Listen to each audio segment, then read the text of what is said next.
There's a new wave of Android Wear watches coming out this fall, and they're going to have a new trick. They're going to work with the iPhone. That means the Apple Watch is going to have a lot more competition pretty soon. But the big question is, how much can Google's watches do when they're paired with iOS? We went to Google's headquarters to find out. So today, we're announcing that we are bringing Android Wear to iOS. So if you have an iPhone, you can also use these watches.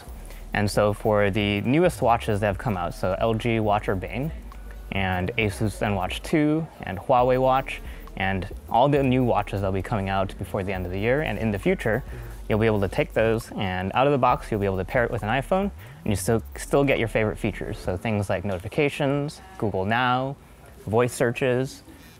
You can have all of that functionality and watch faces even, and you can use it with your watch. And so we're really excited about that. I actually got a chance to set up Android Wear with my own iPhone, and the setup was actually really simple. You just download the Android Wear app from the App Store, install it on your phone, pair it with an Android Wear watch, and you're done. But Google can't dig down deep into the bones of iOS the way that the Apple Watch can, and that introduces some complications. Google actually managed to work around a lot of them, especially with notifications.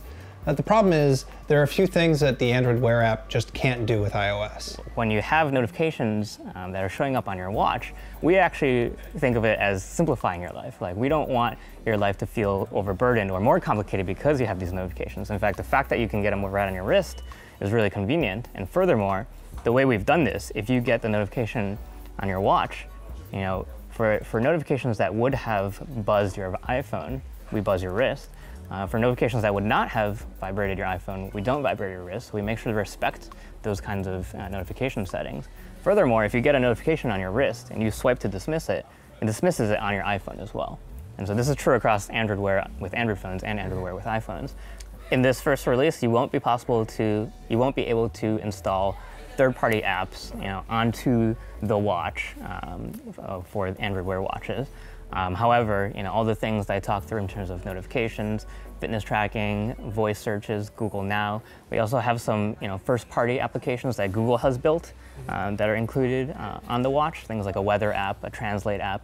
The translate app actually lets you flip over your watch so that the other person can see the translation. Those kinds of things are built in, and those will work out of the box. So there is one weird thing about voice search, which is that when you do it, it opens up in an in-app browser inside the Android Wear app. That's because Android Wear can't talk to all the other apps on the iPhone, but it can talk to the Google apps, which means that Calendar and Gmail can give you rich notifications, and you also get Google Now cards. So all told, Google's done a surprisingly good job fitting in a lot of features into Android Wear with the iPhone that I didn't really expect them to be able to pull off. It does way more than the Pebble can with iOS. Unfortunately, it can't do quite as much as the Apple Watch. But Google thinks it has an ace up its sleeve, well, a watch. And that's that there's going to be a lot of different styles of Android Wear watches coming very, very soon, whereas the Apple Watch just basically has the one. For a lot of people, that first impression matters a lot in terms of what the thing looks like, how it feels, the overall shape, the overall style, the materials. And so we just want to give people that choice because we think smartwatches are really useful. I really think people will like these watches. At launch, Android Wear is only going to work with a few watches with the iPhone. The Huawei Watch, the Asus ZenWatch 2, and the LG Watch Urbane. But a lot more are coming very, very soon, and that's going to mean a lot of competition for the Apple Watch. They might not be able to match it on features, but they can definitely be competitive on the number of styles and on price. Nobody knows if consumers want that more than they want an Apple Watch, and so we're just going to have to, watch and see what happens.